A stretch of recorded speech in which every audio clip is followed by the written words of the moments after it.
विशिष्ट सभा में आप सब मित्रगण भगवत भक्त पधारे हैं। आज हमारे सौभाग्य से एक विशिष्ट दिन है। भारतीय संस्कृति संसद की परंपरा में यहाँ पर बहुत से संत महात्मा, शंकराचार्य और भी बहुत से आचार्य सबने यहाँ पर पधार कर अपने चरण धूलि से इस स्थान को पवित्र किया। लेकिन आज उसी परंपरा के अंदर भारतवर्ष के संत परंपरा में आज जो मूर्धन्य स्थान पर हैं, महाराज श्री 108 श्री महामंडलेश्वर श्री विश्वकानंद जी महाराज ने कृपा करके यहाँ पधारने का अनुग्रह किया। आपकी चरण धूलि से यह स्थान पवित्र हुआ। आपके विषय में कुछ भी कहना बहुत मुश्किल है।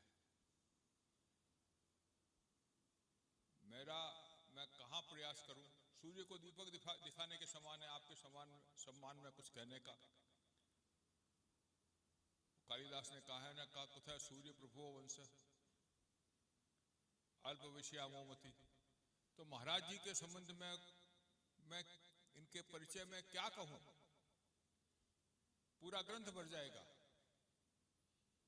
लेकिन एक परिचय मैं आपको बता दूं, ये हमारे अपने हैं। मैं बीकानेर से हूं और आप बीकानेर के राजगुरु हैं। तो इस कारण हम उनके स्नेह के भाजन हैं। ऐसे तो आपकी कितनी बड़ी तपस्या रही, कितना ज्ञान अर्जित किया, भगवत दर्शन, साक्षात भगवान के दर्शन किए। ऐसे संत का पधारना और कितना तेज है ज्ञान का, लेकिन हमारे लिए तो शीतल चांदनी की तरह ये स्नेह की वर्षा करते हैं।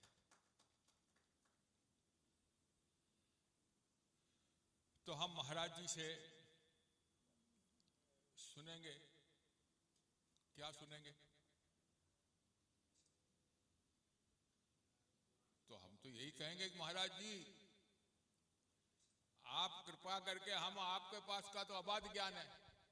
अरे गंगा में जल तो बहुत है, हम तो उतने बड़े पात्र नहीं है। तो आज जो ज्ञान गंगा प्रवाहित होगी, आप ही कृपा करके।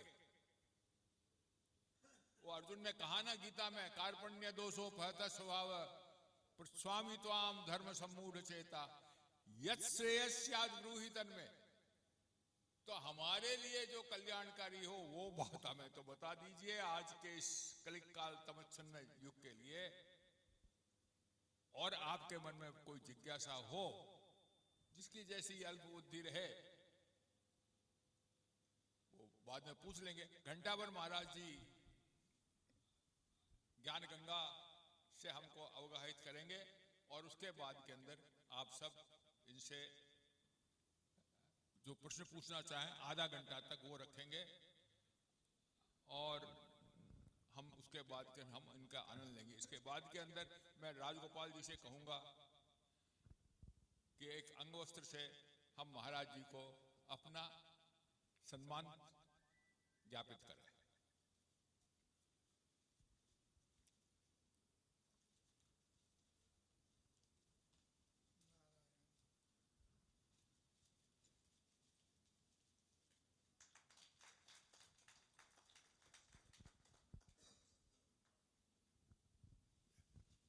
मैं महाराज जी से निवेदन करूंगा कि कृपया आप अपने आशीर्वचनों से हम पर कृपा करें। माइक को बढ़ाओ बेटा।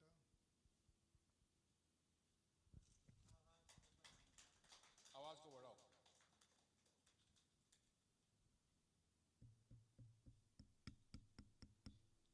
श्री राम आवाज बढ़ाओ बेटा।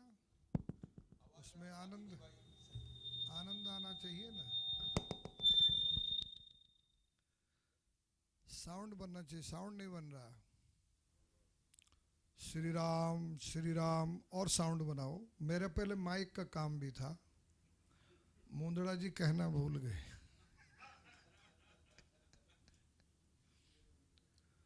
श्री राम श्री राम श्री राम। ओम संगच्छध्वं संवदध्वं समो मनांसि जानताम् देवा भागं यथा पूर्वे संजनानाम् उपासते। ओम समानो मंत्रः समिति समानी समानं मनः सह चित्तमेषाम् समानं मंत्रम् अभिमन्त्रयेवः समानेन वो हविखाजुहोमि।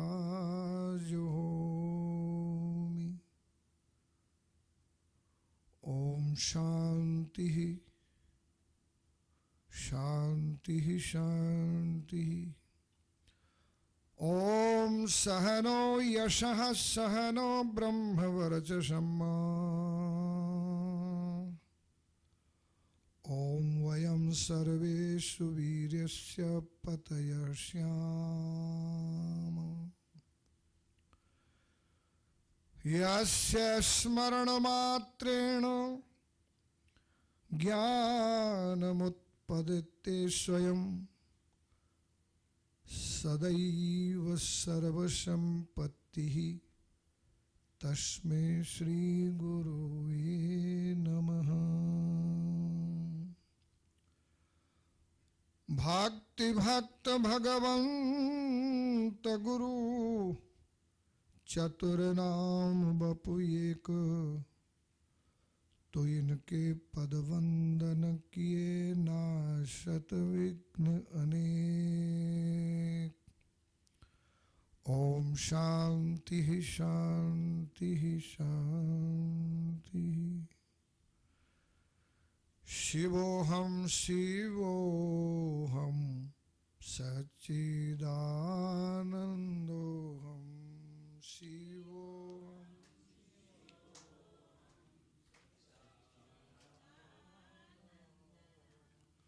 शिवोहम शिवोहम सच्चिदानंदोहम शिवोहम।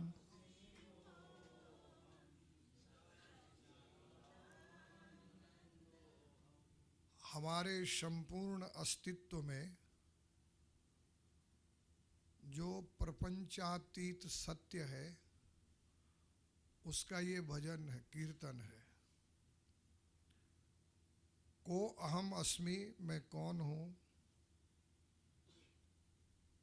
तो गुरु बताते हैं तुम शिव हो। तो वही ये भजन है जिसको हमारे मुंदड़ा जी अभी कहते थे कि वो चेतना की हम चर्चा करते थे, तो वही चेतना का ये भजन है। शिवोहम शिवोहम सच्चिदानंदोहम शिवो।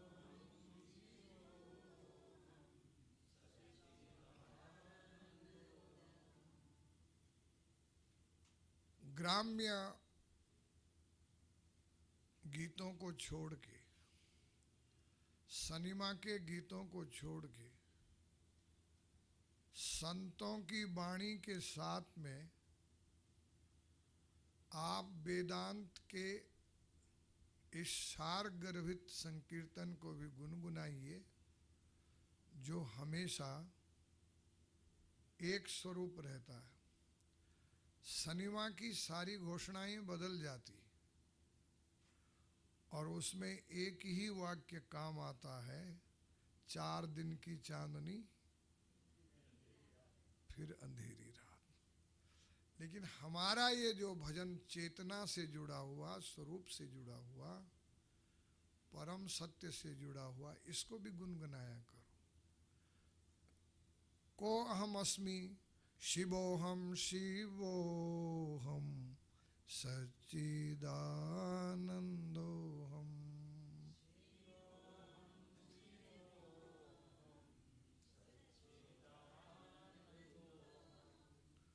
एकोहम एकोहम अचलानंदोहम।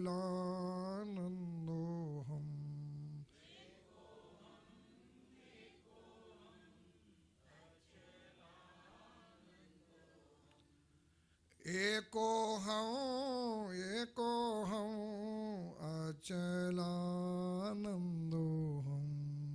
एको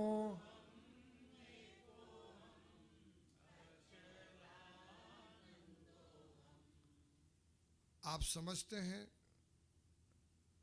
मैंने 84 लाख शरीर धारण किए और फिर ये मनुष्य चोला पाया, लेकिन इन 84 लाख योनियों में मैं एक ही रहा।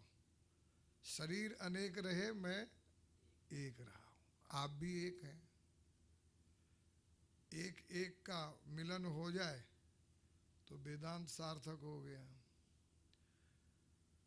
शुद्धोहम शुद्धोहम अमलानंदोहम। शुद्ध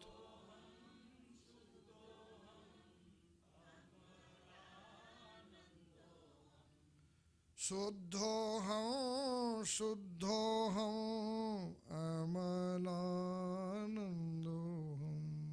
शुद्ध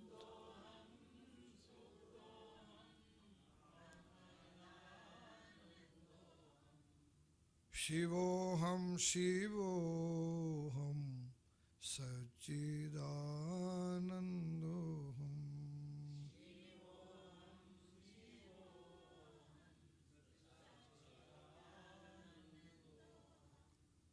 नित्योहम नित्योहम निखिलानंदोहम। नित्यो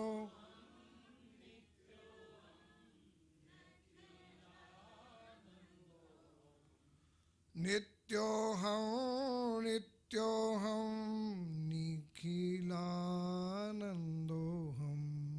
नित्योहम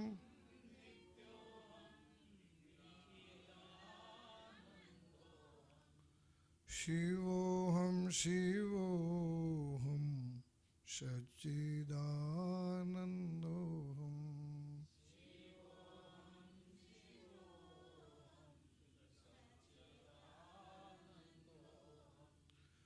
पूर्णोहम पूर्णोहम परमानंदोहम।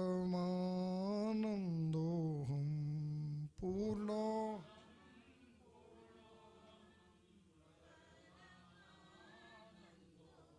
हमारी भारतीय संस्कृति में वेद आधारित ज्योतिष हमको दिव्य नाम देने की कृपा करता। दिव्य नाम, आपके भी बड़े दिव्य नाम हैं। अब आप नाम का काम कितना कर सकते हो अलग बात है, लेकिन कोई गोपाल है, कोई हरि है, कोई दामोदर है, कोई घनश्याम है,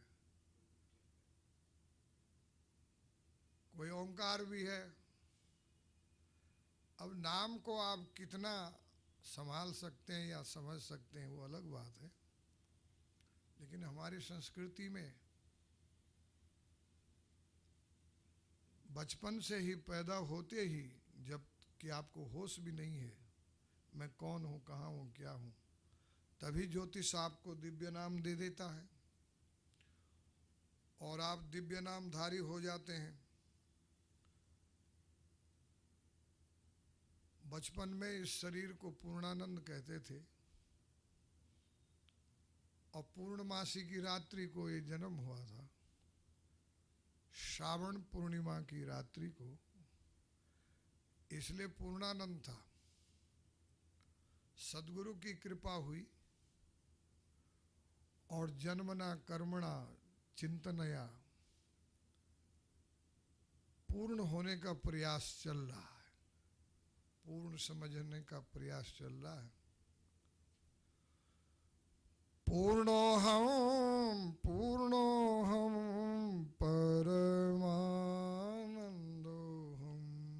पूर्णोऽहं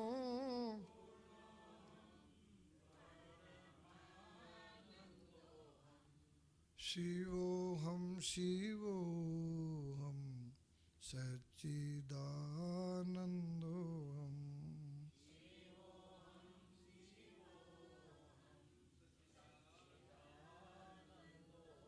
सच्चिदानंद भगवान की जय।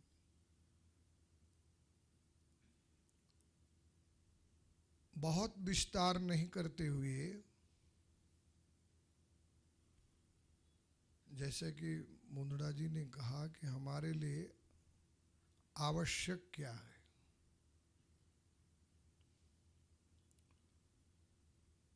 तो वेद ने सर्वप्रथम 2 उपदेश किए। प्रथम घोषणा सत्यम वद धर्मम, सारा जीवन इसमें आ गया।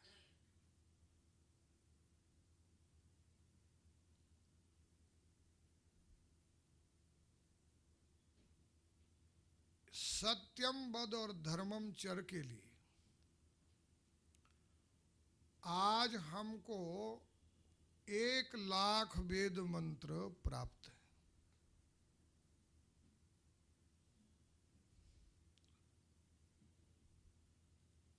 संसार का विस्तार है, गृहस्थ का विस्तार है, इसलिए आपके लिए 80,000 मंत्र हैं। कितने? आप सदग्रस्त हो सको, सज्जन हो सको, सत्य प्रतिष्ठित हो सको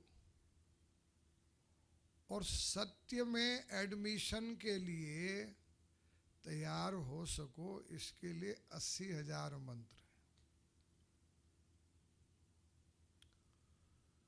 भगवान आपके अनुकूल हो, इसके लिए आपके पास 16,000 मंत्र हैं। राम है, कृष्ण है, कोई भी देवता है, सबका एक ही काम है। इस भवन में मुंदड़ा जी गिना रहे थे, सैकड़ों मनीषी आए हैं, कलाकार आए हैं, संगीतकार आए हैं, सबका उद्देश्य एक ही था। आज मैं आया हूं तो मेरा भी उद्देश्य वही है। 16,000 मंत्र परमात्मा से जुड़ने के मंत्र हैं।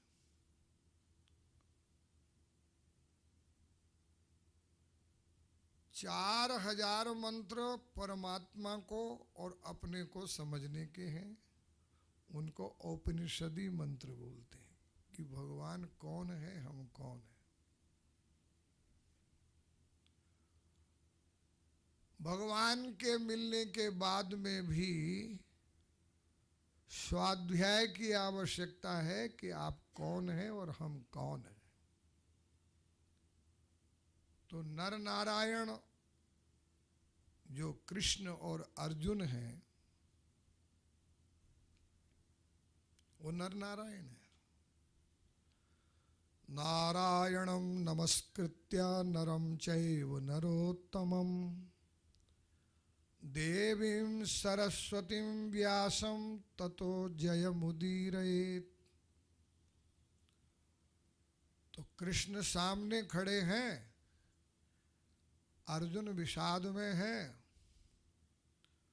और बीच का जो स्वाध्याय हुआ उससे ये ज्ञान हुआ कि कृष्ण कौन है और हम कौन हैं। ये गीता से कृष्ण कह रहे हैं कि मैं सापेक्ष कृष्ण हूं, निरपेक्ष तत्व नहीं हूं।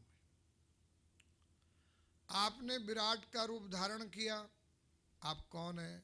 मैं सापेक्ष विराट हूं, निरपेक्ष नहीं हूं, मैं सोपाधिक हूं। मैं आप चतुर्भुज हैं, तेनेव रूपेण चतुर्भुजेन, आप चतुर्भुज हैं, ये भी मैं सापेक्ष। तो निरपेक्ष क्या है? अहम आत्मा गुडाकेश सर्वभूताशय स्थितः। निरपेक्ष रूप में मैं आत्मा हूं, परम पुरुष आत्मा है।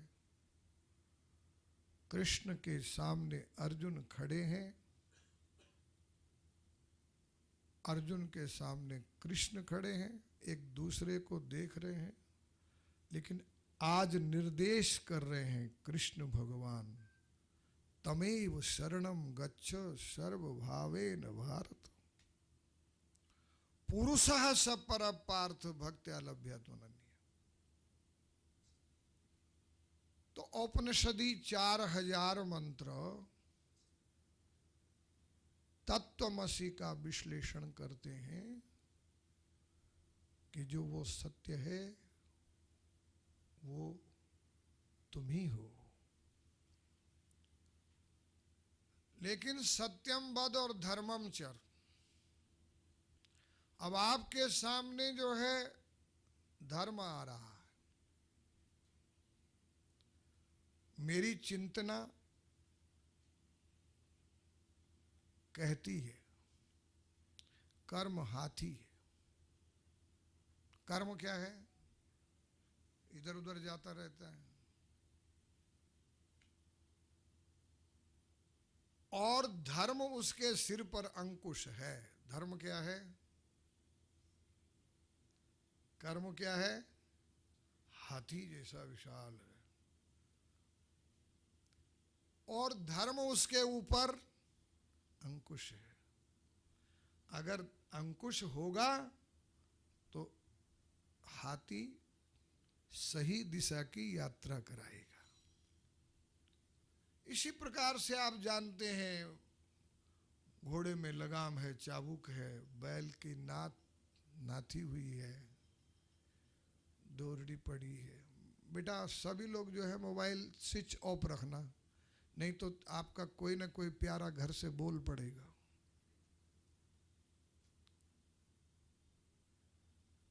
ये कर्म क्या है? हाथी है। धर्म क्या है? उस पर अंकुश है। और हाथी का प्रतिनिधि कौन है? आप और हम हैं। इसलिए हमको स्वयं अंकुश सिर पर धर्म का स्वीकृत करना पड़ेगा, स्वीकार करना पड़ेगा। ये धर्म शब्द जो है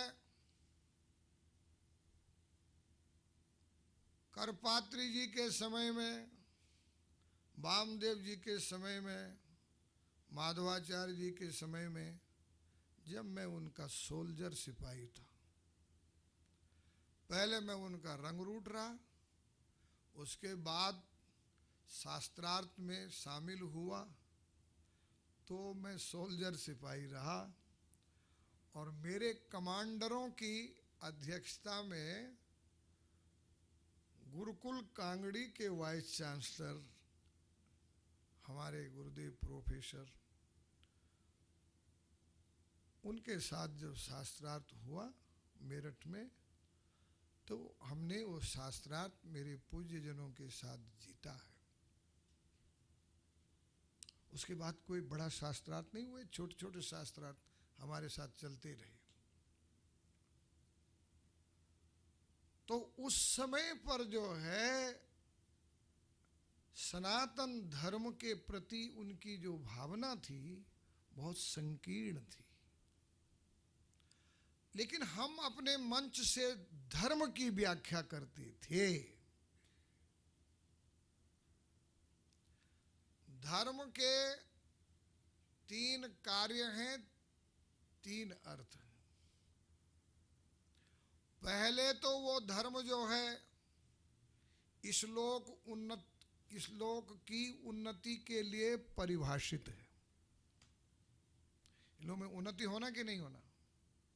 कितनी उन्नति होना है कि आपके सुदामा कृष्ण भगवान को नचा देते हैं, ब्राह्मण थे। आपकी सावित्री यमराज को पकड़ लेती है, आप ऐसा नहीं कर सकते। आपकी अनुसुईया जो है वो ब्रह्मा विष्णु महेश को जब वो चाला करने लगे तो उनको बच्चा बना दिया। भड़काने वाले नारद जी थे,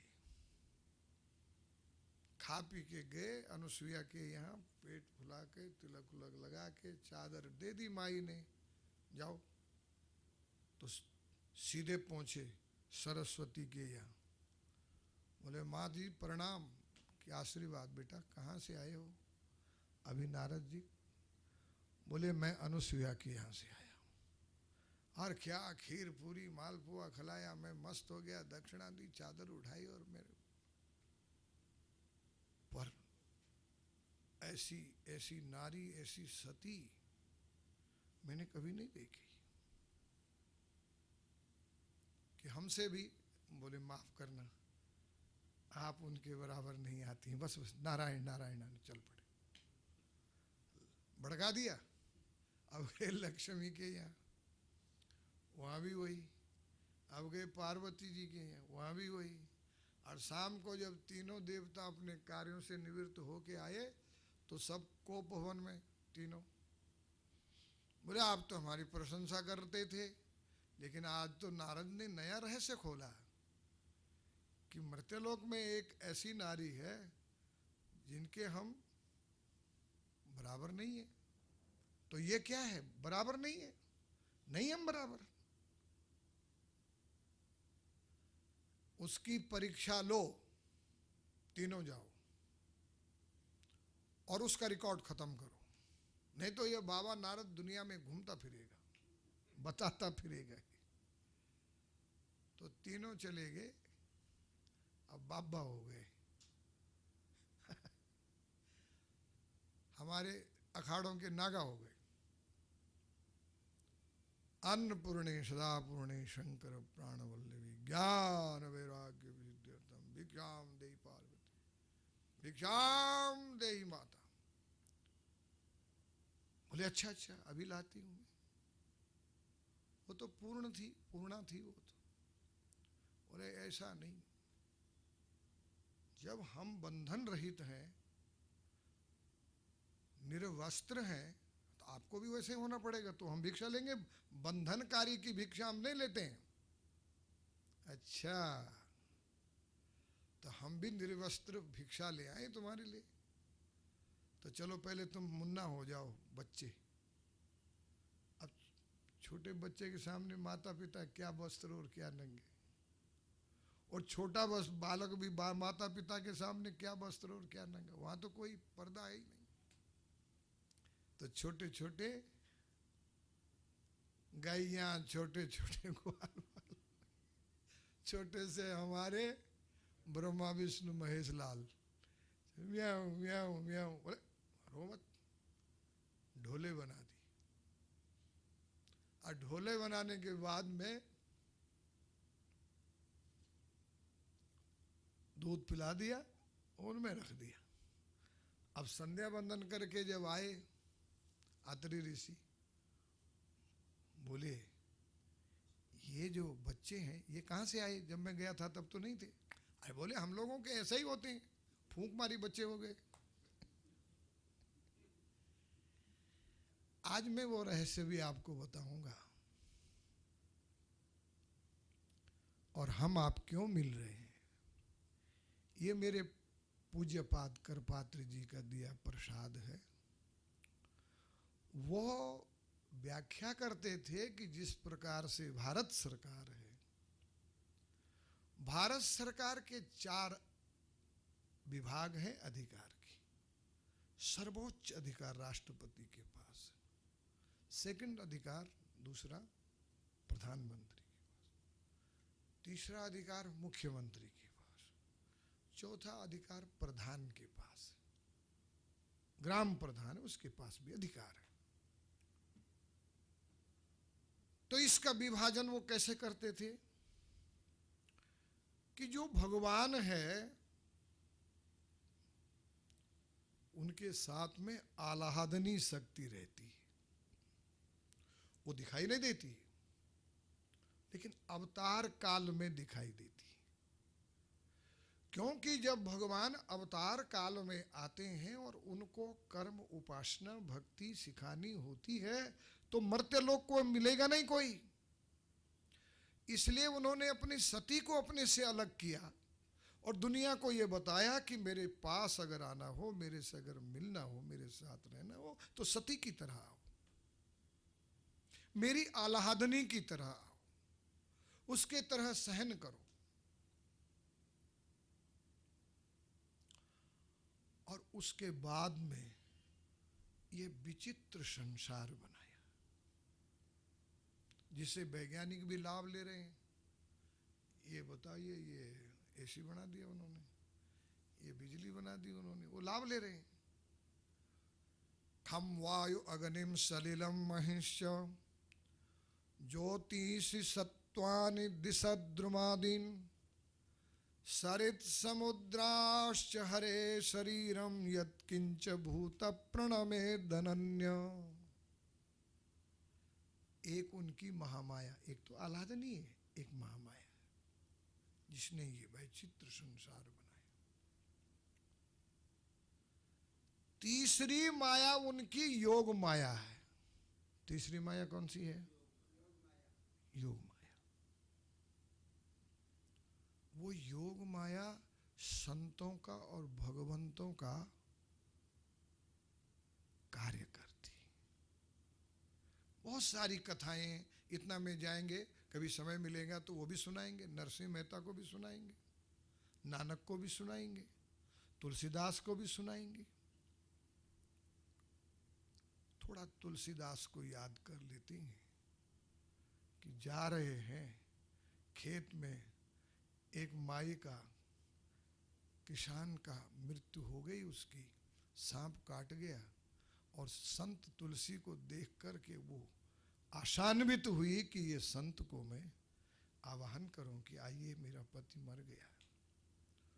तो तुलसी मुआ मंगाए के, ये योग माया। वही तुलसी जिसको पत्नी ने धक्का दिया था। वैसे एक विनोद जरूर करूंगा कि 60 वर्ष वालों को हर पत्नी को धक्का देके निकालना चाहिए और सत्संग भवन भेजना चाहिए। जगह जगह है। और ये कोई मैं अटपटी बात नहीं कर रहा हूं, अहंकार की बात नहीं कर रहा हूं। दुर्गा सप्तशती में है कि उसको समाधि राज बढ़िया को पत्नी ने धक्का दिया था, घर से निकाल लिया था, बच्चों ने दुकान से निकाला, तब उसका भला हुआ था। और आप ये भी जानते हैं कि एक लंकनी को घूसा पड़ा था, सत्संग हो गया। उसने कहा घूसा नहीं है ये मेरे को सुधारने का साधन है। तो तुलसी मुआ मंगाए के सिर पर फेरा हाथ, हम तो कुछ जाने नहीं तुम जानो रघुनाथ। आज सूत्र रूप में यही है कि ऐसी कथाएं बहुत सारी, 200-400 कथाएं मेरे दिमाग में, नरसिंह मेहता की, नानक जी की, तुलसीदास जी की, रविदास जी की, ये सब कथाएं हैं हमारे पास में। वो योग माया है। आपके सामने योग माया में जब आप आएंगे, उसके माध्यम से एंट्री लेंगे श्रीमद् भगवत गीता और श्रीमद् भागवत। तो ये श्रीमद् भगवत गीता और श्रीमद् भागवत जो है आपको योग माया में एडमिशन दिलाता है। कितनी माया हुई? और एक माया वो है त्रिगुणी माया, जिसमें आप कलकत्ते में कैसे? कोलो के बैल की तरह। कोलो का बैल सुबह चलना शुरू होता, पहुंचता कहीं नहीं है, वहीं खड़ा होता जहां से सुबह चला था। चरे वेती चरे वेती चरे वेती तमसोमा ज्योतिर्गमया। ऐसी आपकी घोषणा होनी चाहिए। बहुत सत्संग सुन लिया है। 1983 से मैं यहां आ रहा हूं और मेरी स्मृति में बड़े बड़े संत यहां आ चुके हैं। तो थोड़ा कोल्हू से खुलो तो कहीं हरिद्वार, ऋषिकेश, वृंदावन कहीं जाओगे, नहीं खुलोगे, बहुत चलोगे, देखोगे भी, सुनोगे भी, खाओगे भी, पियोगे भी, विचारोगे भी। किसी चलते हुए संत को, चरे वेती को देखोगे भी, लेकिन वो वहीं का वहीं जो है मामला गड़बड़ है। तो चौथी माया है त्रिगुणी माया, जिसमें आप श्रीमान के नाम से गौरान्वित है।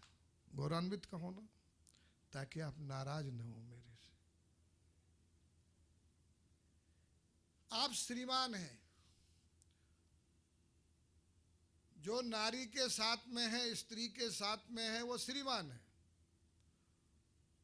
और जो योग विद्या के साथ में है, भक्ति विद्या के साथ में है, विज्ञान विद्या के साथ में है, वो श्रीमद है। श्रीमद। तो ज्यादा नाराज तो हम लोग आपको नहीं करते हैं, लेकिन डिमांड हमारी यही है कि श्रीमान पद छोड़ दो और श्रीमद में आ जाओ। ये श्रीमान को, श्रीमान शब्द छुड़ाना, यही उद्देश्य सब संतों का, कथा का है, विचार का है, वार्ता का। चार माया हमारे पूज्यवर बताते थे। तो सबसे पहले जो है धर्म, अभी जो मैं कह रहा था, इस लोक में उन्नति हो, सारांश ये है कि आप बैंक में जाते हैं सोमानी जी, भीड़ होती है, आपको टोकन दिया जाता, 1 2 3 4 5 6 7 8 9 10, आप टोकन ले लो और वहां बैठो। तो वहां से आवाज आती है 1, फटाफट नोट गिने हुए लो, गिनो जाओ। ऐसे आप नहीं समझते, आप अपने नाम का सदुपयोग नहीं कर पाते, नहीं सोच पाते, चिंतन नहीं करते। आपको नर बनाया। ये जो नाम आपका नर है, ये टोकन है। और इस टोकन को साधते हुए, संभालते हुए आपको आगे बढ़ना और नारायण होना है। क्या होना बोलो? काषाय वस्त्र मात्रेण नरो नारायण। इसलिए हमको कहते हैं ओम नमो नारायण। हम नारायण हैं। और ये हमारी 2-4 जो माइयां बैठी हैं, इनको नारी बोलते हैं। क्या बोलते हैं? अरे बीवी बच्चे तो चींटी से शुरू होते हैं, चूहिया से शुरू होते हैं। हमारे मुंदड़ा जी विज्ञान की बात कर रहे हैं। विज्ञान हमने पढ़ा था, एक मेंढकी के एक लारे में 1000 अंडे होते।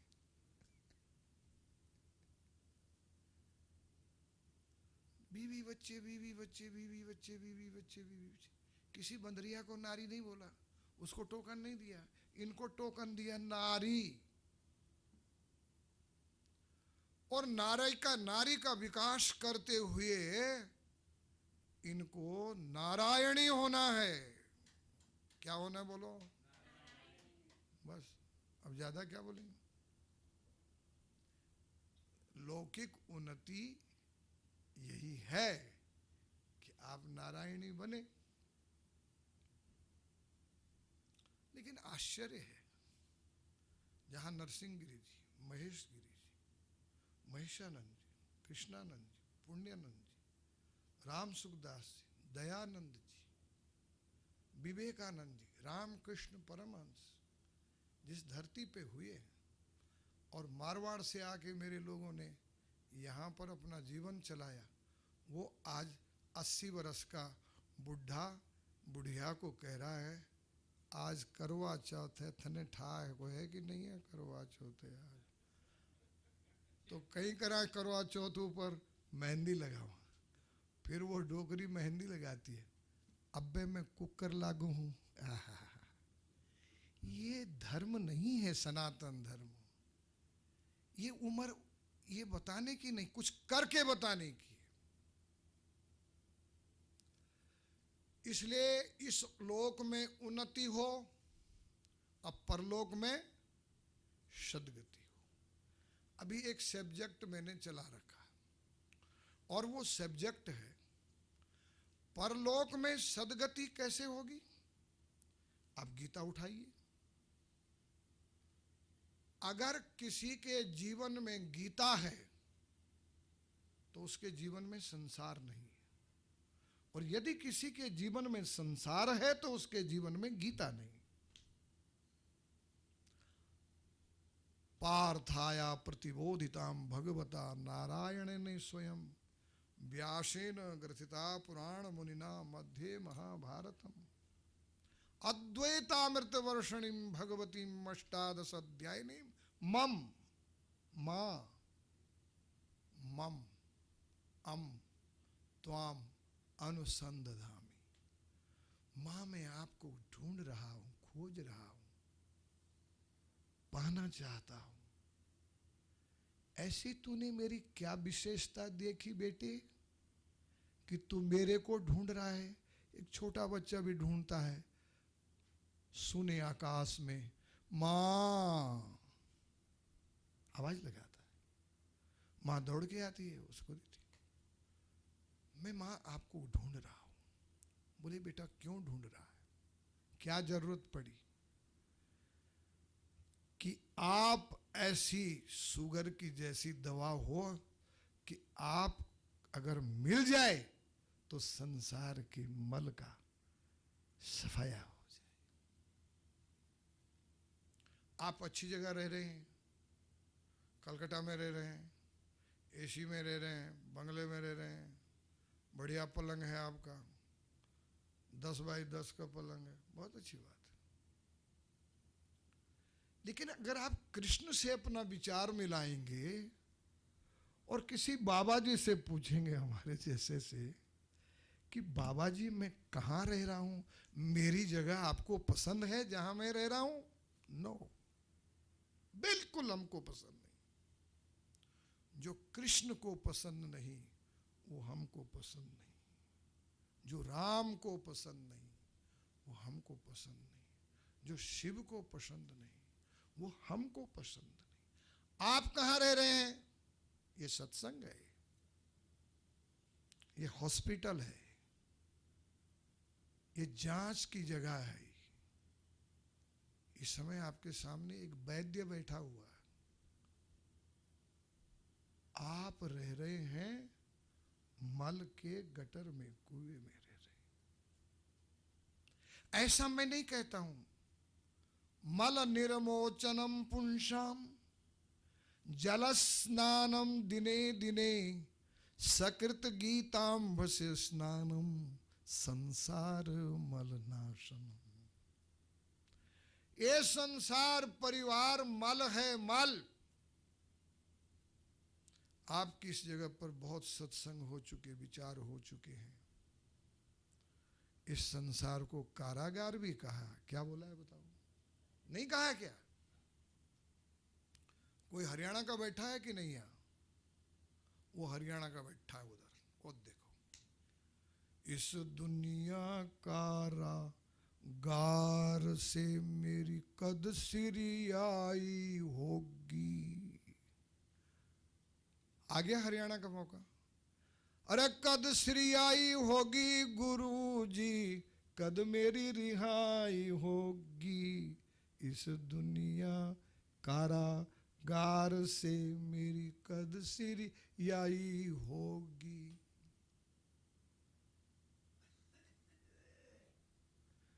आप बंधे हुए, आप कारागार में, और तुलसी, आप नकार नहीं सकते तुलसी को।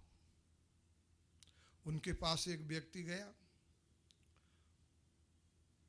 मैंने 108 रामायण के पाठ की, रघुवीर के दर्शन नहीं हुए बाबा तुलसी जी, नहीं हुए, इसमें कमी कारण आप बता सकते हैं क्या? बोले हाँ बता सकता हूं। कि काम क्रोध मद लोभ रत गृहासक्त दुख रूप, तय किमि पावै रघुपति मूढ़ पड़े तम कूप, मूढ़ पड़े भवकूप। बालक प्रहलाद को प्रथम बार हिरण्याकश्यप ने गोद में लिया, लड़ाया, पुचकारा। बोले बेटा एक बात बताओ, डॉक्टर का लड़का डॉक्टर बनना चाहता है, इंजीनियर का इंजीनियर, वकील का वकील, कलाकार का कलाकार, मैं ब्रह्मांड का अधिपति हूं, ब्रह्मा विष्णु महेश मेरे अधीनस्थ हैं, तू क्या करना चाहेगा? तू क्या करना चाहेगा? आकाश जी को पता है, भागवत में श्लोक है उसका, तद साधु मन्ये सुरवर्य देहिनाम सदा समुद्विग्न धिया अशद्ग्रहात्, हित्वात्मपातं गृहमन्दकूपं वनं गतो यत् हरिमाश्रयेत। बोले पिताजी मैं ये अच्छा मानता हूं कि ये गलत जगह जो संसार कूप में, संसार कारागार में, भवसागर में जो पड़ चुके हैं और तड़प रहे हैं, हाथ पैर मार रहे हैं, गलत पकड़ने से ये जो उद्विग्न हैं, ये हुए उद्विग्न शादी से हुए। किससे हुए? हुई शादी और जीवन की, अरे बोलो ना भैया। एक बाबा जी जा रहे थे तो शादी उधर से आ रही थी, धड़ाधड़ धड़ाधड़ धड़ाधड़। बाबा जी के मन में थोड़ा कमजोरी आ गई, यार क्या जरूरत थी तेरे को बाबा बनने की, ऐसे ही तेरा भी बरघोड़ा निकलता, पर अब तो बहुत टाइम निकल गया। ऐसा सोचते सोचते गया तो एक कुएं के किनारे गया, वहाँ कुएं की मेंढ पे सो गया, और फिर उसने देखा स्वप्न कि उसकी बारात निकल रही है, फिर पत्नी आ गई, फिर एक बच्चा आ गया, फिर छोटा घर है, छोटी पलंग है, तो पत्नी ने कहा उधर बैठो ना, बच्चे की जगह छोड़ो, उधर खिसको। तो वो खिसका तो बाबा कुएं में चला गया।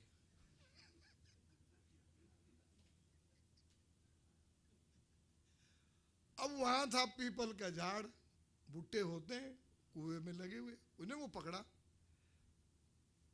और उसी पे चिपटा रहा, कोई आवे कोई आवे। तो एक आदमी आए, बोले बाबा क्या बात है, कैसे पड़ा? अरे बोले पहले निकाल तो से, बाद में बताऊंगा। निकाला फिर, अरे बोले जब स्वप्न की शादी से ये हाल हुआ तो असली शादी से क्या?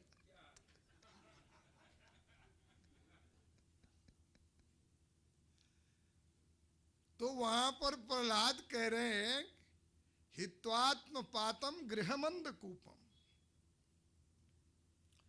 ये जो आत्महत्या है, क्यों? राम जी को कितने लोग मानते हैं? बोलो हाथ खड़ा करो। और अब वो हाथ खड़ा करें जो राम जी की बात मानते हैं।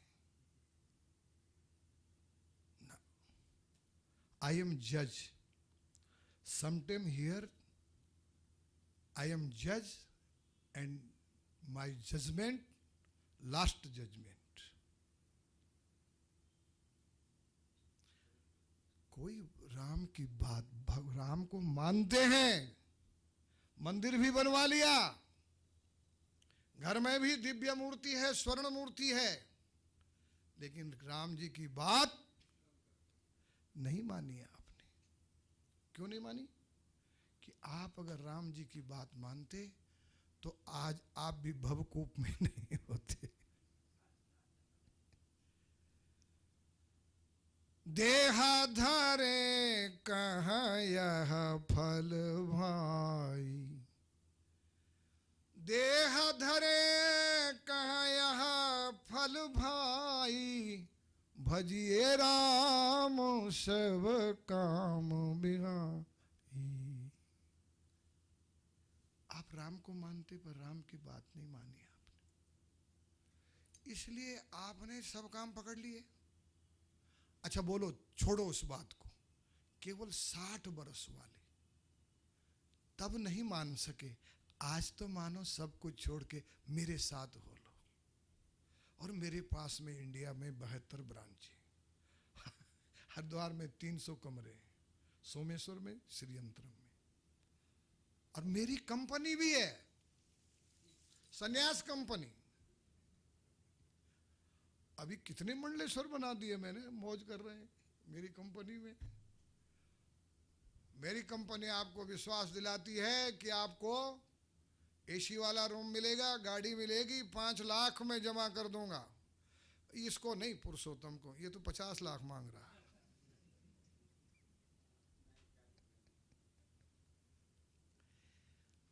क्या आपने नहीं माना इसलिए आप आज संसारी हैं, पर आज जो आपका लेटेस्ट करंट धर्म है उसमें तो थोड़ी बात मानो राम जी की।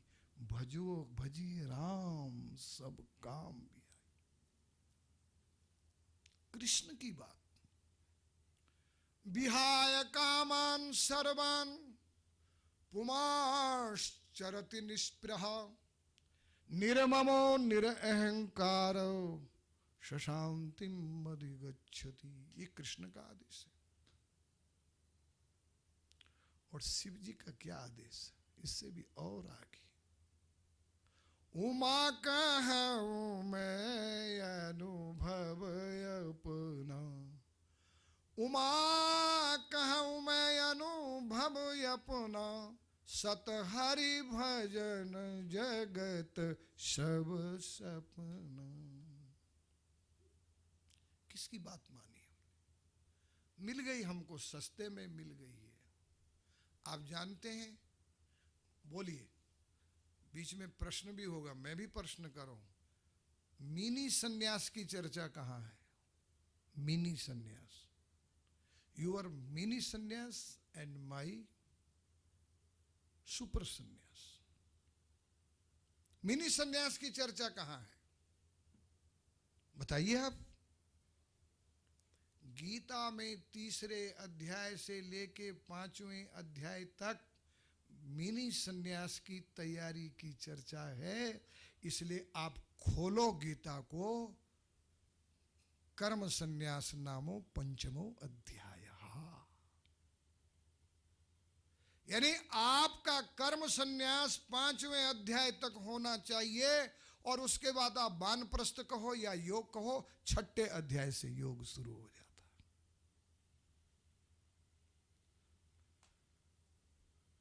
शक्नोति है या सोढ़ुम प्राक शरीर विमोक्षणात्, काम क्रोधोद्भवम वेगम संयुक्त सुखी नरः। शरीर के छूटने से पहले पहले कामनाओं का ज्वर शांत हो गया। काम क्रोध उद्भवम वेगम, ये खत्म हो गया और आप युक्त हो गए तो न रहा। ये मिनी सन्यास जो है आपको अगले जन्म में सुपर सन्यास के लिए, जैसे हमने 10 वर्ष की उम्र में गुरुदेव के चरणों की प्राप्ति कर ली, और उससे पहले ज्योतिष पीठ के शंकराचार्य ब्रह्मानंद जी महाराज, कृष्णबोध आश्रम जी महाराज, शांतानंद जी महाराज, इनके प्रसाद से हम सुपर सन्यास के लिए आगे आए। 10 वर्ष की उम्र में 1974 सत्संग भवन बनाने वाले मेरे दादा गुरु की गोद में मेरे को अर्पित किया गया। तो आपका 5वें अध्याय में मिनी संन्यास होना चाहिए, कर्म संन्यास, ऐसा हमारा शास्त्र बोलता है। इस लोक में उन्नति हो, परलोक में आपकी सदगति हो। सदगति दो हैं, एक तो योग अभ्यास और एक स्वर्ग प्राप्ति। स्वर्ग प्राप्ति से भी कृष्ण भगवान ने योग अभ्यास को महत्व दिया है।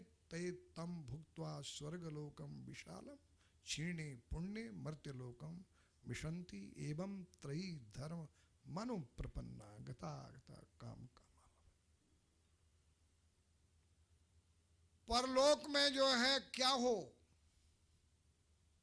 संसारी आसक्ति से मिलते हैं और संत गुरु शिष्य भक्ति से मिलते हैं।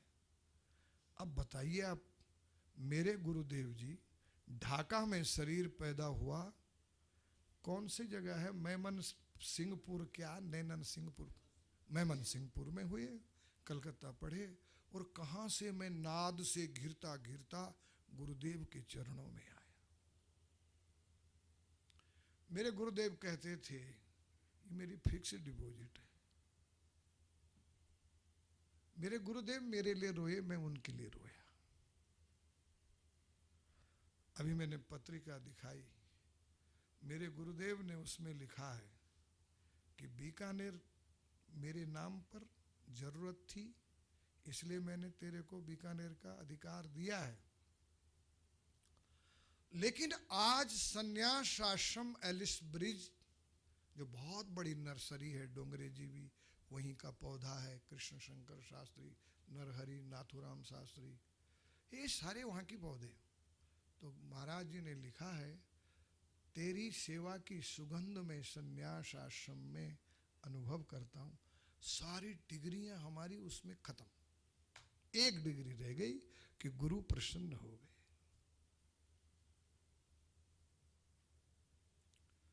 कारणधार सदगुरु दृढ़ नावा, कारणधार सदगुरु दृढ़ नावा, दुर्लभ साज सुगम करी पावा। मेरे कलकत्ते के सेठों ने, मिल मालिकों ने, व्यापारियों ने रजिस्टरों का एक अंबार लगा रखा है, कौन क्या भाव, कौन कितना आया, कितना लाभ हुआ, कितना, इतनी लिस्ट है, पर उनकी लिस्ट में गुरु नहीं है। गुरु है आपकी लिस्ट में? एक गोपालानंद था, वो गोपालानंद जा रहा था गुरु के साथ, मारवाड़ी देश था हमारा, तब पीछे घोड़े पे पूजा की पेटी रखी थी बांध उनके। अब वो चलते चलते चलते ढीली हुई और वो पेटी पड़ गई, तो पेटी पड़ गई नोखा, देश नोख। अब गुरु जी आ गए बीकानेर संसलाव तालाब पे, आज संध्या बंदन करना। बोले गोपालानंद, बोले बोलिए, कि हमारी पेटी, बोले वो तो नौखा पड़ गई। अब तो गुरु की पेटी नौखा पड़ गई, चेला खाली हाथ वापस आ गया। क्यों जी? ये ऐसे चेले बैठे, तो भले आदमी उठाई नहीं। ऐ महाराज जी, आपका स्वभाव डांटने का, कहा था कि हमारी कोई वस्तु गिरी तो लाना उठा करके, मैं जा रहा हूं। अरे बोले नहीं नहीं नहीं, अकेले रहना पड़ेगा, जाओ मत, पर अब कुछ गिरे तो उठा लेना बच्चा। तो गुरु चेले जा रहे थे, घोड़े ने लीद कर दी, उसने गमछे में पूरी लीद उठाई और पोटली बांधी और गया, चला। और गुरु जी बैठे संध्या करने, पवित्र पवित्र वास केशवाय नमः। बोले गुरु जी रुको, पवित्रीकरण बाद में करना, अब का किया पवित्रीकरण काम नहीं। बोले क्या? ये माल है आपका, संभालो इसको। और पोटली खोली तो घोड़े की लीद। अरे बोले नालायक मूर्ख, फिर वही बात, फिर वही बात, अब उठा के लाया तो मैं मूर्ख हूं, मैं नालायक हूं, मैं बेवकूफ हूं, अब मैं आपके साथ नहीं रहता। अरे भाई रुक जा रुक जा, ना बिल्कुल नहीं। अरे किसी भी एग्रीमेंट पे, शर्त पे रुक जा। हाँ तो शर्त है, लिखो, लिस्ट बनाओ, क्या छूटे और क्या नहीं छूटे ये लिखो। तो यहां से पगड़ी से लेके चाकड़ी तक, चप्पल खड़ाओ तक लिख दिया, घड़ी चढ़ी चश्मा सब लिख दिया। अब लिखने के बाद में गुरु चेला जा रहे, बरसात आ गया बहुत जोरदार, नदी में पानी आने लगा। बोले गोपालानंद जी, मलंग था वो, बोले भाई पानी बढ़ रहा है। तो बोले घोड़े पे वो निकलो ना पार, मैं मेरे ढंग से आ जाऊंगा, निकलो। अब पानी गदला मैला, अब घोड़ा आगे लगाया तो घोड़े का पैर गया खड्डे में, घोड़े का बैलेंस बिगड़ा, गुरुजी पड़े नीचे। तो गुरुजी बोले गोपालानंद गोपालानंद। बोले चिल्लाओ मत, क्या हुआ? बोले मैं। बोले लिस्ट देखने दो, अगर आप लिस्ट में होंगे तो आपको निकाल लेंगे, नहीं होंगे तो गंगा सागर बहुत बड़ा जगह है तुम।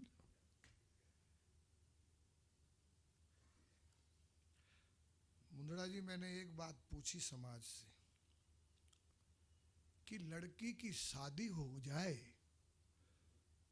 तो वो सगाई हो जाए तो शादी कितने दिन में होनी चाहिए?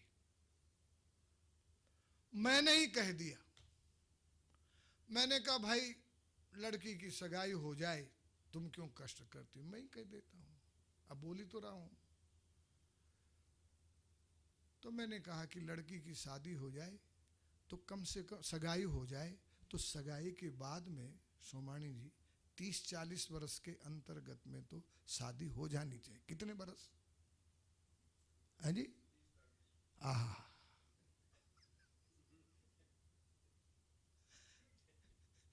कहा है कभी न पर कहा न जाना। सब बोले ये कोई महाराज ऐसी बात होती है क्या, 30-40 वर्ष में तो बुढ़ी हो जाएगी। तो मैंने कहा तुम गुरु दीक्षा लेते हो और मरते मरते 80-82 बरस तक भी तुम गुरु के पास नहीं आते हो, तो ये तो बड़ी सगाई है, सबसे ऊंची प्रेम सगाई। इसलिए इस लोक में उन्नति, परलोक में सदगति, और कोई संत मिल जाए जैसे हम लोगों को मिले, हमारे गुरुजन मिले, तो परम पद की प्राप्ति, परमार्थ की प्राप्ति हो जाए, इतना व्यापक अर्थ हमारे धर्म का है। हमारा धर्म केवल मंदिर तक सीमित नहीं है।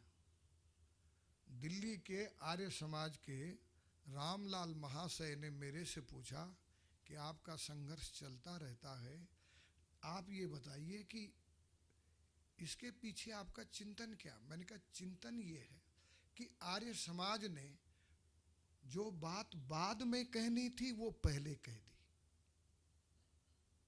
और जो पहले कहनी थी उसको उठाया ही नहीं। हम बाद में कहते हैं कि सत्य तुम्हारे अंदर है, लेकिन सबकी समझ में थोड़ी आती। सत्येन लभ्या तपसा एष आत्मा, सम्यक ज्ञानेन ब्रह्मचर्येण नित्यम। वो प्राप्त होता है, हमारे अंतर ही प्राप्त होता है। हम मंदिर तक सीमित नहीं है, हम तीर्थों तक सीमित नहीं है, हम लोकांतर तक सीमित नहीं है, पर हम जल्दी फालतू बात, फालतू लोगों को बताना पसंद नहीं करते। इस बात का कोई महत्व नहीं, वो स्वीकार नहीं कर सकेगा उसको। इसलिए हमारे धर्म का ये अर्थ है, वेदों का ये अर्थ है कि आपको जो है धर्म का पालन करना चाहिए। हमारी शिक्षा मैं समाप्त कर रहा हूं, हमारी शिक्षा, हम भटकाते नहीं न भटकते हैं। हमारी शिक्षा ग्रस्त से आरंभ होती है। हमारा वेदांत गृहस्थ से आश्रम होता है। हमारे उदार आचार्य शंकराचार्य स्ववर्णाश्रम धर्मेण तपसा हरितोषणात् साधनादि भवेत पुंसाम वैराग्यादि चतुष्टय। हमारी साधना, हमारी शिक्षा का मैं आपको थोड़ा सा दर्शन कराता हूं कि जब आप धर्मात्मा हैं, सदग्रस्त हैं, विवाहित हैं, तब आपके पास में पहली क्लास जो गृहस्थ है उसमें मुंदड़ा जी 10 पुस्तकें, धैर्य, धृति, क्षमा,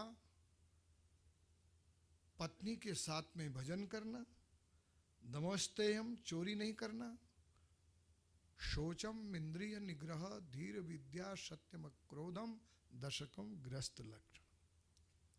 और जब आपने ये क्लास 10 पुस्तकों वाली पास कर दी तब आपके साथ में योग या वानप्रस्थ आता है जिसमें 8 पुस्तकें हैं। कितनी है?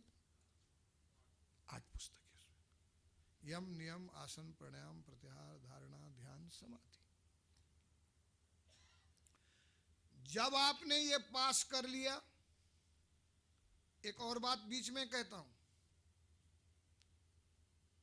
हमारे 5 दर्शनों के जो ऋषि थे, कपिल, कणाद, जैमिनी आदि, ये व्यास जी के पास गए थे ईमानदारी पूर्वक कि हम तो ये समझ गए कि हम पूरा पा चुके, लेकिन गुरुवर आप बताइए। तो व्यास जी ने जहां उनकी कमी बताई है, उस ग्रंथ का नाम ब्रह्म सूत्र है। उस ब्रह्म सूत्र में कणाद की, गौतम की, जैमिनी की, कपिल की, सब की बातों का विश्लेषण है। योग पूरा नहीं है, और आज जो योग करा रहे हैं वो तो पूरा है ही नहीं। लेकिन हमारी 8 पुस्तकें योग की है, वो आपको पास करनी है। और मुझे अफसोस है कि आप गृहस्थ में बैठे तो हैं पर फेल होके बैठे। क्या विषय है? भाई मैं तो अब यहां से सच्ची बात बताऊंगा, ये उतरने के बाद मैं आप लोगों को पपाड़ दूंगा मैं, लेकिन यहां से तो सही, यहां से तो मैं सचिव वैद गुरु 3 जो प्रिय बोले भयास, राज धर्म तन देन का होय बे गई नाश। आप फेल होके बैठे, जो भी 60 वर्ष के बाद में, ये आपके हित के लिए है। 7 दिन में परीक्षित ने और 4 घड़ी में खटवांग ने लक्ष्य सिद्ध कर लिया था। आपके पास अभी श्वास लेने के लिए बहुत वर्ष हैं, लेकिन आप फेल होके बैठे हैं। 60 वर्ष के बाद जो गृहस्थ में बैठा है वो फेल होके बैठा है। ये जजमेंट गौकर्ण दे रहा है भागवत के प्रारंभ में, महात्म्य में, और अपने पिता को दे रहा है। धर्मं भजस्व सततम त्यज लोक धर्मान, सेवस्व साधु पुरुषान जहि काम तृष्णाम, अन्यस्य दोष गुण चिंतन मास मुक्त्वा, सेवा कथा रसमहो नितराम पिबत्वम्।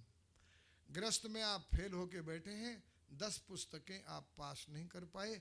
योग की बात हम संभावना में कर रहे हैं।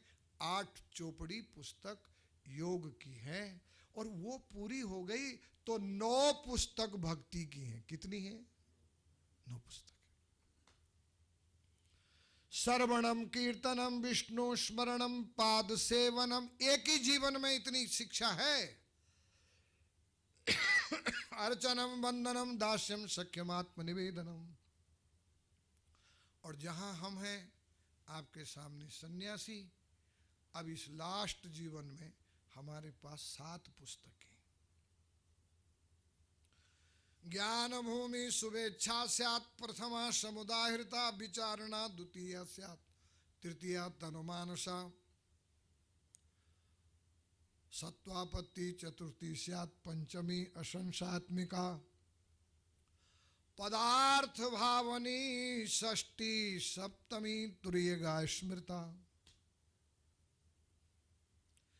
अब हमारे पास में जो फाइनल टचिंग के लिए है वो 7 पुस्तकें वो पार करनी है, उस पर हम अभ्यास कर रहे हैं।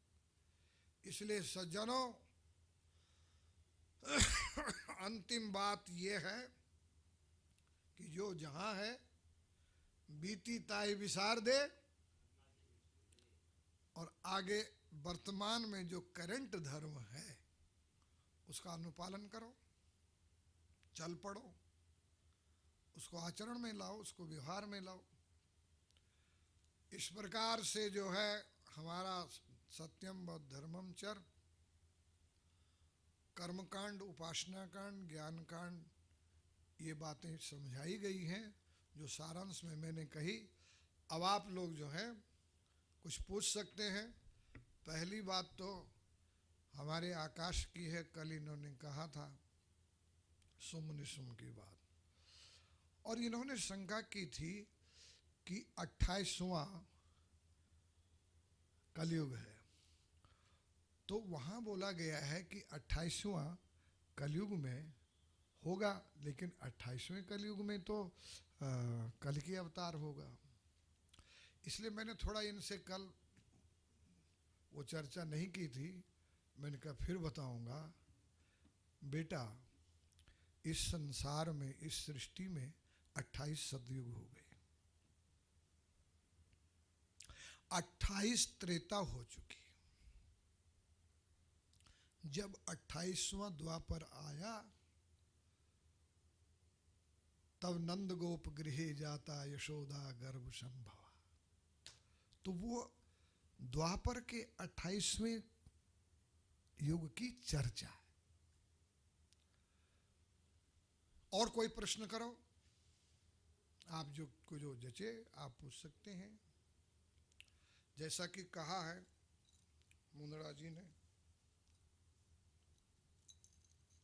समय बिल्कुल ठीक ही है, कोई ज़्यादा नहीं है।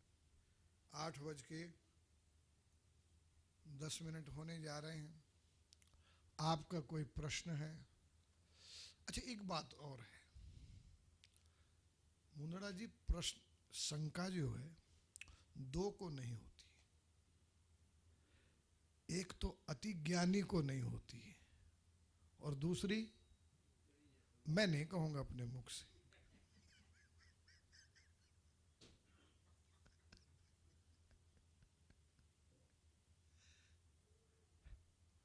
बाकी हम लोग जैसे बीच में हैं तो शंका उठती रहती है।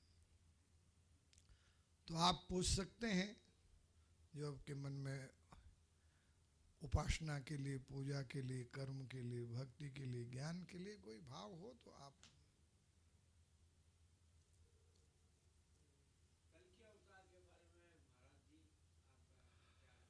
कल की अवतार तो होगा, जरूर होगा, नारायण की भविष्यवाणी है, लेकिन अभी बहुत दूर है, क्योंकि अभी 5000 कुछ वर्ष हुए हैं और इतनी फजीती हमारी अभी हो गई।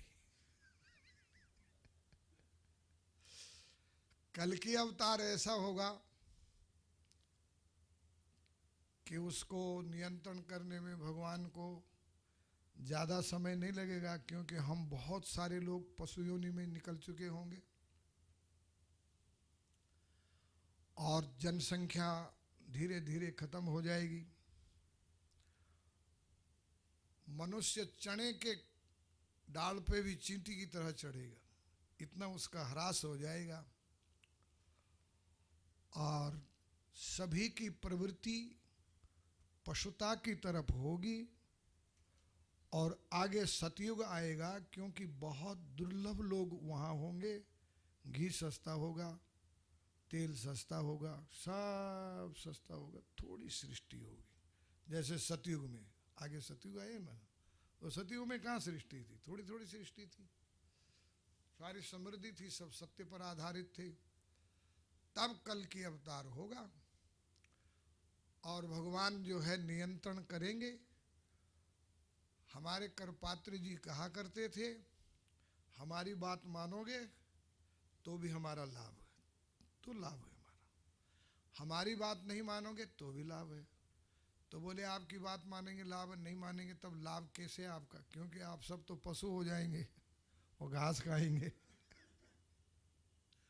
और जो इसमें सात्विक होगा, ऐसी बात तो नहीं होगा, नहीं, अभाव कभी नहीं रहा, वो सारे सतयुग में प्रवेश करेंगे। उधर कलयुग का प्रवेश हुआ था तो मारपीट, गाय को पीटना छेदने से हुआ था। उधर जब पुण्य आत्माओं का प्रवेश होगा तो पूजा पाठ स्वागत से होगा। और सतयुग में जो है सब चीज बहुत ऊर्जावंत होगी, ऐसा करपात्री जी महाराज कहते थे। पर अभी बहुत समय, कुछ बीच में बड़बड़ाते हैं, उनको अकल नहीं है। बहुत लास्ट में कली अवतरण होगा और अपने को उसका इंतजार नहीं करना है, अभी से सुधर जाना है। सुधरने का मौका है, देखो इतनी बढ़िया जगह है, इतने अच्छे विचारक लोग हैं, तो सुधरने का मौका तो है, उसको संभाल लो, प्राप्त कर लो।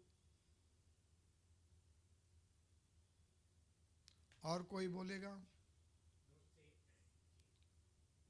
पहले उनको बोलने दो अगेन। हाँ हाँ, बोलने दो, इनको बोलने दो। नहीं नहीं, ये आगे बाबा जो थोड़े उम्र में आपसे ज़्यादा हैं, इसलिए फर्स्ट चांस। मेरा एक प्रश्न है जी। एकादशी के व्रत, कोई कोई एकादशी सिर्फ एक दिन होता है हाँ और कोई कोई 2 दिन हो जाता है। हाँ, पहले दिन स्मार्तों के लिए, दूसरे दिन वैष्णव के लिए। यस।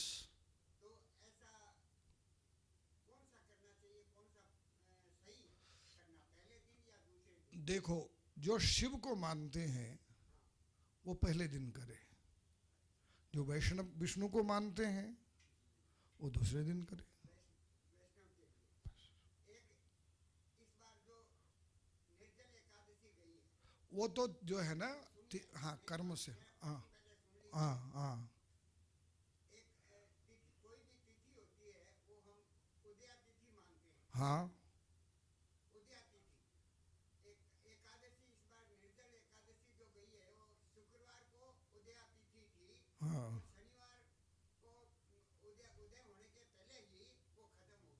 हम्म, तो शनिवार को द्वादशी थी, लेकिन ये व्रत 2 दिन था, एक शुक्रवार भी किया है, कुछ लोगों ने शनिवार भी किया है। बिल्कुल तो द्वादशी के दिन व्रत करना उचित था? उचित है, पहले दिन पहले दिन भी उचित है। जब शैव का और स्मार्त का है, वैसा कहीं नहीं, शैव और वैष्णव, वैष्णव का क्या द्वादशी में आता है क्या? द्वादशी में नहीं आता है, लेकिन व्रत का आरंभ अगर हो चुका है, जैसे यज्ञ का आरंभ हो चुका है और कोई मरता है तो सूतक वहाँ स्वीकार नहीं किया जाता है। इसी प्रकार से अगर व्रत का आरंभ अगर बिल्कुल वो द्वादशी में है तब तो गलत है, लेकिन उसका आरंभ अगर एका उससे है, जैसे दोनों तिथियों का आरंभ होता है, तो अगर उसका आरंभ ज्योतिष के अनुसार उदय में है तो उसको, या वो प्रारंभ होती है तो उसको आप कर सकते हैं। लेकिन शनिवार को तो उदया तिथि द्वादशी थी। वो मैंने पंचांग नहीं देखा कि क्या थी क्या नहीं थी, लेकिन उसमें ये है कि अगर कुछ अंश भी उसका प्राप्त है तो आप व्रत कर सकते हैं। लेकिन कोई अंश था नहीं। अब वो तो मैंने ज्योतिष नहीं देखा उस दिन कि अंश था कि नहीं था। आप बोलिए।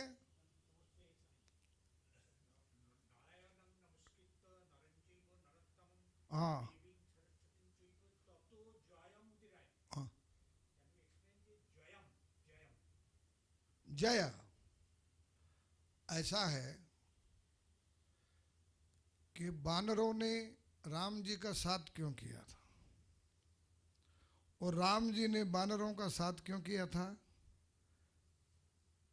जय को उदीर ये प्राप्यते जया, नारायणम नमस्कृत्य नरम चैव नरोत्तमम अगर आप अपने जीवन में विजय चाहते हैं तो जैसे नर नारायण ने तपस्या की, आप भी तपस्या करो।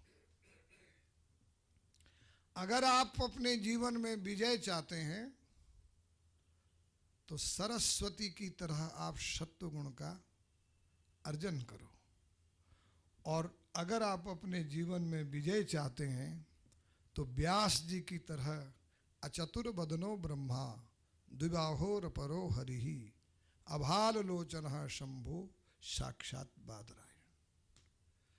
ऐसी सिद्धियां आप प्राप्त करो जैसे नर को, नारायण को, व्यास को और सरस्वती को प्राप्त है। नारायणम नमस्कृत्य नरम चैव नरोत्तमम देवीं सरस्वतीं व्यासम ततो जयमुदीरयेत्। और जैसे आजकल हमारे हिंदू लोग कहते हैं, गर्व से बोलो हम हिंदू हैं, न चोटी है, न जनेऊ है, न संध्या है, न व्रत है, तो कहाँ से फिर हुई है? इसलिए जैसे उनके जीवन में है, प्रक्रिया है, वैसे आप भी करो और जय की उम्मीद करो। और वो नर और नारायण अर्जुन और कृष्ण हैं, इसलिए अर्जुन कृष्ण ने महाभारत में मिलकर के जय मुदीरे जय को ये तो योगेश्वर। बताइए जी।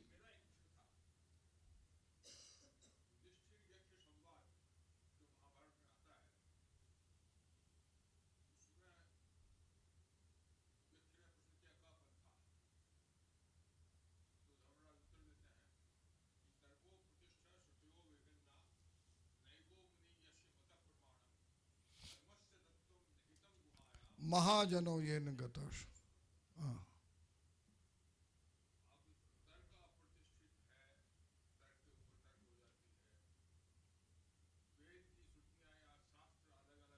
नहीं नहीं, वेद की श्रुतियां अलग नहीं है, उनका विचार करने वाले लोग अलग हैं। देखो मैं आपको एक बात बताऊं, आपके मारवाड़ में जैसे गुरु जी हैं, है ना, प्रसिद्धि है गुरु की, प्रकाशवंत है वो। तो आपके मारवाड़ में जब मैं पैदल यात्रा करता था तो डूंगरपुर क्षेत्र में गया। आज मारो होना नो हो रजो जी, अरे गुरु साहब पधार्या मरा ओगणे, आज मारो सोनानो हो रजो जी। तो हमारी सुरतियां जो हैं आपके वेदों के लिए, उपनिषद के लिए, सर्वोपनिषदो गावा दोग्धा गोपाल नंदन पार्थवत सुधीर भोक्ता गीतामृत दुही नमः। वेदोपनिषदाम सारा जाता भागवती कथा अत्युत्तमा ततो भाति पृथक भूता फुला करती। और अगर रामायण है तो नाना पुराण निगमा गम संवतम यत रामायणे च निगदितम दितकुन्निदोपि स्वांता सुखाय तुलसी रघुनाथ गाथा भाता भाषा निबंधमति मंजुलमातनोति। तो वहाँ पर ये कह रहे हैं कि अपने बंगाल में बैठे तो यहाँ पर अपना विवाद करने लग जाएं, संवाद करने लग जाएं, तो अलग अलग बातें लोग कहेंगे, अलग अलग कहेंगे। तो हमको क्या करना चाहिए? रामकृष्ण परमहंस को पकड़ना चाहिए। किसको पकड़ना चाहिए? विवेकानंद को पकड़ना चाहिए। महाजन ये इसमें हुए हैं, तो ये जिस रास्ते पे गए हैं वो रास्ता हमारे लिए। मैं अपने यहाँ सत्संग भवन में एक दिन कह रहा था कि भले आदमी हो, परमहंस जी ने दुरागमन के समय पर ही शारदा को माँ कह दिया था, और आज हम बुढ़ापे में भी पत्नी को माँ नहीं कह रहे हैं, तो हम उनके मार्ग पर थोड़ी चल रहे हैं। रह तो रहे हैं बंगाल में, पर उनके मार्ग पर नहीं चल रहे। और ये कथा है कि शादी हो गई, पहले 2-2 बरस दुरागमन नहीं होता था और दुल्हन पियर में रहती थी। परमहंस यहाँ आ गए, रासमणि ने उनको पुजारी रख दिया। बात फैल गई कि पूजा कर रहे हैं दक्षिणेश्वरी में। पियर पक्ष के ससुराल पक्ष के लोग ले आए। अब शर्माती सकुचाती दुल्हन आई तो बाबा पूजा कर रहे थे, तो फिर दुल्हन ने उन्होंने देख लिया कि ये दुल्हन को लेके आए हैं, तो अब हमको भी समाधान कर लेना चाहिए। माँ काली की पूजा करने के बाद में परमहंस पूजा सामग्री लेके गए, उनके चरण पकड़े, प्रक्षालन किया, पुनान्तु माम ऐसा बोल करके हाथ जोड़ के बोले कि जो वो मंदिर में है वो तू है, वो जो तू है वो। ये है महाजनों ये न गता शपथ। विवेकानंद चले महाजनों ये न गता। मेरी माँ जिनकी सिद्धि का मैं लाभ लेता हूँ वो आनंदमयी माँ, इसी बंग देश की आनंदमयी माँ। उत्तरकाशी में दर्शन किए थे। अब माँ का मेरा प्रारब्ध एक सा, तो मैं पढ़ने आ गया हरिद्वार, और माँ सती धाम को वर्ण कर लिया कि मैं अब सती धाम में रहूँगी। तो बिल्कुल दक्ष के साथ में उन्होंने अपना रामकृष्ण मिशन, हमारे बंगाली उस समय पर गिरधर नारायण पुरी जी थे मेरे मार्गदर्शक, उन्होंने उनको जमीन दी, वहाँ कपिल धाम बना, और मैं और दोनों माँ की चरणों में रहते थे। 12 वर्ष रहा मैं। और आज मेरी माँ की इतनी कृपा है कि उनके चरणों में, अभी जो मैं बता रहा था सोमेश्वर धाम, बिल्कुल तंत्र शास्त्र के अनुसार है मुंदड़ा जी। यहाँ दक्ष है, यहाँ माँ है, और यहाँ मैं हूँ। गंगा के किनारे पे एक दिन वो त्रिकोण बन रहा है, दक्ष, माँ और मैं, त्रिकोण बन रहा है। और इस त्रिकोण की परिधि में 200 फुट, 300 फुट, 150 फुट ऐसा अंश बन रहा है, ज़्यादा दूरी भी नहीं। वो मेरी माँ शादी करके जब आए भोलेनाथ, तो उस समय पर सीधी डिमांड उन्होंने माँ के सामने रखी, मैं संन्यास लूंगा। प्रथम दिन ही उन्होंने डिमांड रखी, मैं संन्यास लूंगा। और माँ से संन्यास लेके वो खो गए अपनी साधना में, और माँ उत्तर भारत गई तो फिर बंगाल नहीं लौटी। यही है पंथ, महाजनों ये न गता शपंथ। अपने क्या तर्क की चक्कर में पड़ना है। महाजन जो यहाँ से गए, चैतन्य महाप्रभु गए, वही महापुरुष हैं। उनके, मेरे को लोग पूछते हैं कि आपने दांडी से, दीवा दांडी से आपने यात्रा शुरू की, बलसाड़ जिले से, समुद्र किनारे से, कैसी रही यात्रा?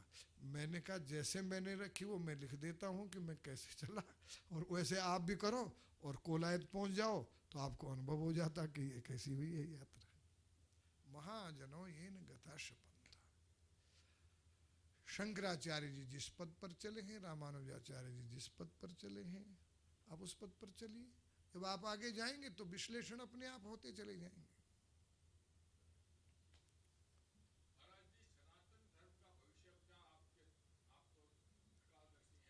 ऐसा है, उसमें त्रिकाल की तो आवश्यकता नहीं है, क्योंकि सनातन धर्म के विषय में रामायण में भी कह गया है, भागवत में भी है, कथा में आता है सब।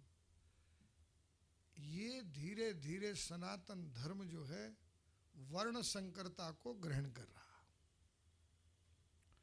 और जब वर्ण संकर होगा तो शंकरो नरका एवो कुलग्नानाम कुलस्य च पतंती पितरो हेषाम लुप्त पिंडोदक क्रिया उत्सादन्ते जाति धर्मा कुल धर्माश्च शाश्वता। तो सनातन धर्म का 5,000 वर्ष में ही आप देख लो कितने नींव के पत्थर उखड़ चुके हैं। तो धीरे धीरे ये तो निस्तनाबूद होना है, और तभी सतयुग आएगा, इसके बाद में सतयुग आएगा। इसलिए सनातन धर्म, आपको क्या बताऊं, मेरे को लोग इसलिए भी स्वीकार नहीं करते हैं कि मेरा थोड़ा बोलने का स्वभाव है, और मैं बोल देता हूँ, इसलिए लोग स्वीकार नहीं करते। अभी मैं एक जगह देखा कि महापुरुषों के पास जो लोग रहते हैं उनके बालकों के सिर पे भी चोटी नहीं, और वो कह रहे हैं कि हमने इसका संस्कार कराया यज्ञोपवीत। लेकिन आप देखिए कि जब वो प्रणाम करने लगे तो मैंने देखा सिर पे चोटी नहीं है। तो आज हमारे भी परिवेश में रहने वाले लोग जो हैं, क्योंकि इसमें एक कमजोरी है मुंदड़ा जी, कि हमारे यहाँ सत्संग तो है, शासन नहीं है, और बिना शासन के कोई लागू नहीं होती है धारा। बस हमारी कमजोरी यही है कि हमारे यहाँ, अब मैं मोदी को कहने वाला हूँ, उनके नाम की घोषणा मैं नहीं की थी प्रयाग में, अब मैं उनको कहने वाला हूँ, एक पिंजरा बनाओ और 60 बरस के जितने हैं सबको उसमें भर के हरिद्वार छोड़ाओ मेरे पास। यही तो धर्म, सनातन धर्म है ना। चातुर्वर्ण्यम त्रयो लोका चत्वारा आश्रमस्तथा भूतम भव्यम भविष्यम च सर्वम वेदात् प्रसिद्ध्यति यो वर्णाश्रम निष्ठावान गौभक्त श्रुति मातृका मूर्तिम न अवमानन्ति सर्वधर्म सहोदर उत्प्रेक्षते पुनर्जन्म तस्मात् मोक्षण मिहेति इत्यादि गुण संपन्नो हिंदू रीत्यवधि। आप तो अभी रघुवंश की बात कर रहे थे, वहाँ एक आध कड़ी कोई आप बोले थे, लेकिन उसमें क्या है, शैशवे व्यस्त विद्यानाम यौवने विशेषणाम। शैशव अवस्था में सभी विद्याओं को अर्जित किया, यौवन अवस्था में उनका विस्तार किया, लेकिन वार्धक्य मुनि वृत्ति नाम, बुढ़ापे में मुनि हो गया, और अंत में योगेन अंते तनु त्यजा। लेकिन आज दिखाई नहीं दे रहा है। वर्णाश्रम धर्म ही हमारा सनातन धर्म का फाउंडेशन है, और वो फाउंडेशन डगमगा चुका है, उसमें वर्ण संकरता आ गई। अच्छा, हमारे करपात्र जी का प्रयास रहा, लेकिन जो अच्छी बात बोलता है उसको कम लोग स्वीकार करते हैं, जो गोलमोल बात करता है उसको लोग ज़्यादा स्वीकार करते हैं। मैंने गुरुजी से यही कहा था कि आपने जो रामराज परिषद बनाया और उसके माध्यम से आप शासन को बदलना चाहते, नहीं होगा, क्योंकि हमारे लोग उसको स्वीकार नहीं कर रहे। जिनके पीछे, जिनके साथ हम चल रहे हैं वही स्वीकार नहीं कर रहे, तो फिर होगा क्या, ये बताइए आप। चिका सूत्र अनिवार्य था, संध्या वंदन अनिवार्य थी। यो न तिष्ठति पूर्वायाम पश्चिमायाम नोपतिष्ठति शूद्रवस्य बहिष्कार सर्व कर्म विवर्जिता यो न धीत्य द्विजो वेदान अन्यत्र कुरुते शर्म शूद्रवस्य बहिष्कार मृत्यु सुजायते तथा। तो अभी इस प्रकार की बात है कि अब सनातन धर्म का, ठीक है, कोई व्यक्ति विशेष, हमारे करपात्र जी इतना भी कहते थे कि भाई धर्म का पालन शरीर से अगर नहीं हो पाए और उस पर कोई विपदा आ जाए, शरीर पर कोई संकट आ जाए, तो मन से तो मानना, क्योंकि मन की विशेषता सूक्ष्म शरीर से भी आप धर्म को मान सकते हैं, और लोगों ने सूक्ष्म धर्म से ही धर्म को माना है जब संकट आया, विपत्ति आई। लेकिन अब सनातन धर्म के लिए अच्छा समय नहीं है, अच्छा समय नहीं है। संध्या बंदन कोई करता नहीं, साड़ा फोन करे, मैं 2 बजे रात आ रहा हूँ कलकत्ता, हावड़ा पहुँच जाएगा वहाँ साड़ा को लेने, और सूरज जो है वो 8 बजे आएगा तो पलंग को छोड़ेगा ही नहीं, उठेगा नहीं वहाँ से। तो क्या है, अब सनातन धर्म इस तरह से थोड़ी होता है, इतनी थोड़ी थोड़ी साधना भी नहीं हो रही है, तो फिर सनातन धर्म का भविष्य और ये हिंदू राष्ट्र की बात करना, ये भी स्वप्न लग रहा हमको तो, क्योंकि जिनसे हम जयकारा बुलवा रहे हैं उन्हीं की तपास करो तो कुछ नहीं होगा। और बताइए, खड़ा हो जाओ, आगे आ जाओ।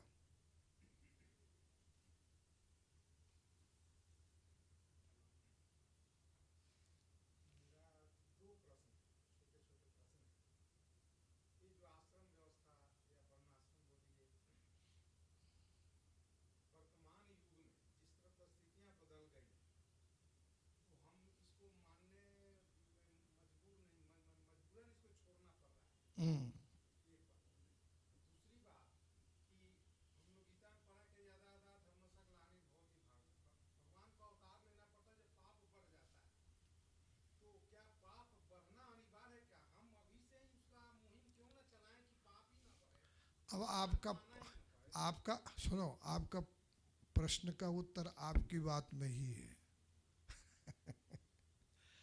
आपकी बात में ये है कि भाई जो सनातन धर्म है उसमें संध्या वंदन या अन्य चीज है, तो आपके प्रश्न का उत्तर तो आपके साथ में ही है कि जब आप उन पे रहोगे तो नहीं जा सकते हो ना नीचे। तुलसी ने एक जवाब दिया कि कलयुग है, तो कलयुग की दो बात बताई है कि एक तो नैमिषारण्य में ब्रह्मा जी ने उसको बांध दिया नैमिषारण्य में, एक टेम्परेरी साधन है। लेकिन तुलसीदास ने एक बहुत अच्छी बात बताई है कि कलयुग किसको प्रभावित नहीं करेगा, तो उन्होंने बताया अपनी चौपाई में, काल धर्म नहीं व्यापहिताहि, काल धर्म नहीं व्यापहिताहि, रघुपति चरण प्रीति अति जाहि। और ध्यान दो, भगवान के 3 स्वरूप हैं। रामो धर्मवान विग्रह, ये धर्म राम ही है, आप उसको मत छोड़ो। और राम जो है ईश्वर राम, वो ईश्वर है, और आत्मा राम। तो जो उसको पकड़े रखेगा वो तो काल धर्म उसको नहीं व्यापक होगा, लेकिन जो छोड़ देगा। मैं गिर में यात्रा कर रहा था, बड़े बड़े बाड़े थे, बकरियों के, गायों के बड़े बड़े बाड़े थे। तो मैंने उनसे पूछा कि देखो सिंह गर्जना कर रहा, मैं वहीं उनके साथ में बाड़े में अंदर हूं, सिंह गर्जना कर रहा। मैंने कहा इससे कैसे बच सकते हैं जानवर? उन्होंने कहा जो बाड़े में रहता वो बच जाता, जो बाड़े से बाहर जाता वो खत्म हो जाता। तो आपका धर्म बाड़ा है ना। धर्म छोड़ना जो है वो आपका व्यक्तिगत स्वभाव है, व्यक्तिगत आचरण है, और धर्म को पकड़े रखना भी आपका व्यक्तिगत आचरण है, वो भी आपका व्यक्तिगत आचरण है। तो आपके प्रश्न का उत्तर आप में ही है कि जब आप कवच ढाल लिए चलते रहोगे तो कुछ नहीं होगा, और जब आप यूं ही चलोगे तो फिर धर्मो रक्षति रक्षितः, जो धर्म की रक्षा करोगे उसकी रक्षा होगी, धर्म उसकी रक्षा करेगा, वो धर्म की रक्षा करेगा। हाँ जी बताइए, हो गया? कितना टाइम हुआ? आप 9 बजने लग गया, हो गया, चला जाए।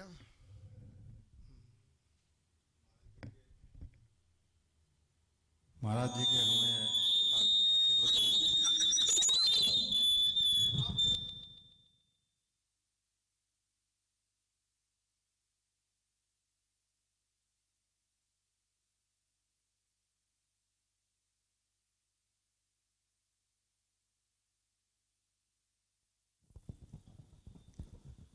महाराज जी के आशीर्वचन हमें प्राप्त हुए और बहुत सारा ज्ञान भी हमने आज अर्जित किया। मुख्य बात तो यह है कि हमें जो है धर्म का आचरण यह हमारे जीवन में मुख्यतः रहना चाहिए, और जहाँ धर्म का आचरण छूट जाता है वहाँ सत्य की प्राप्ति भी नहीं हो सकती। अब इसकी व्याख्या अब हम जैसे नादान व्यक्ति क्या करें, और हम यही चाहते हैं कि जब भी आपका यहाँ पर पदार्पण हो, आप भारतीय संस्कृति संसद के मंच पे अवश्य पधारें और हमें अपने ज्ञान से लाभान्वित करें। अब आपसे आखिरी निवेदन है, आप सभी भोजन करके अवश्य जाएंगे। धन्यवाद।